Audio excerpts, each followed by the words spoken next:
The City of Arches Kickstarter is going on right now. The City of Arches is a 160-page high fantasy city sourcebook built for lazy DMs. You can find a link down to this sourcebook below. I wanted to talk a little bit about this idea I had for the City of Arches that I'm calling Biomes. I'm kind of stealing the name from like Minecraft and other things about different regions of adventures and the kinds of adventures that you would have in them.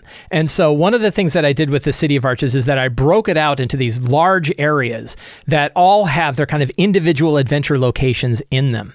And I'm going to talk about those different adventure locations today. One of the biomes is inside the city sourcebook itself, or it's inside the marker.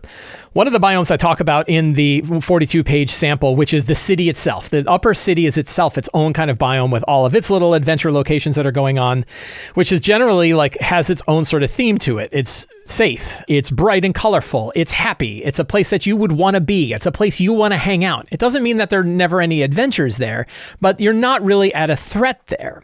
But obviously that doesn't make it super fun for every RPG that you're in or any kind of RPG story that you're running. You want some areas a little bit more threats. So we have these different sort of biomes that meet common kind of areas where adventures typically take place, but with their own interesting overlay.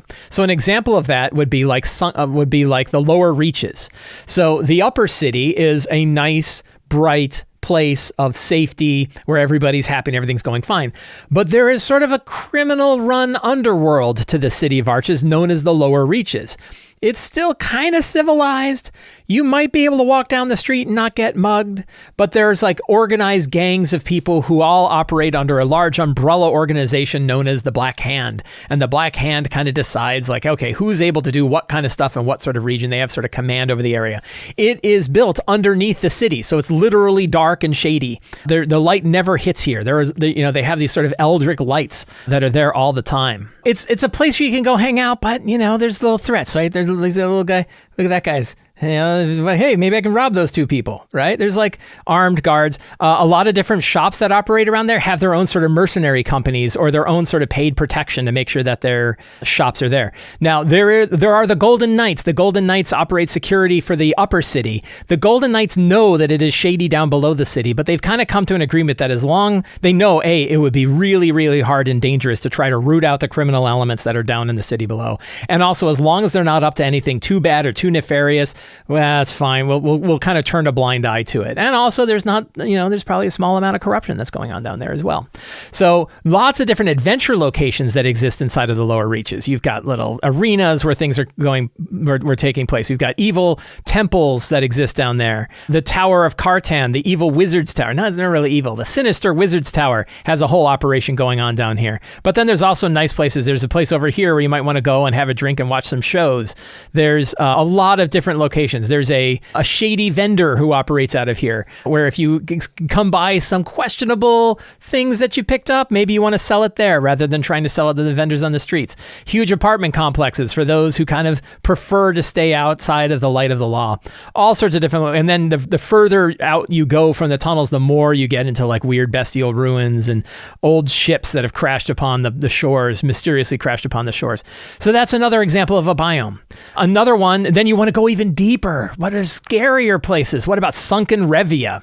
Sunken Revia is far more dangerous than any of the locations up above. It is a completely ruined city back from the time of the Nameless King. There are evil wizards. One of my little fun bits is that you can never be sure if you decide that you're going to cast the fly spell to fly over things, if there are evil flying wizards who just like shooting people out of the air with lightning bolts.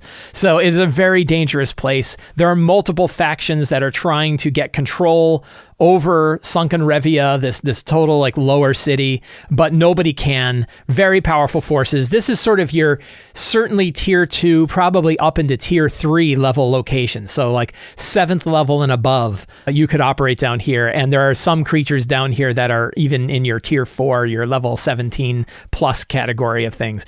Even darker, more sinister temples, overflows of weird liquids that drip down below, ruined cities. There is a nice place here. You're like, look, they got little pendants. There's a kobold village that operates out of here that's under the protection of the ghost and spirit of an ancient red dragon that ruled over them. The dragon is long dead, but the kobolds still remain.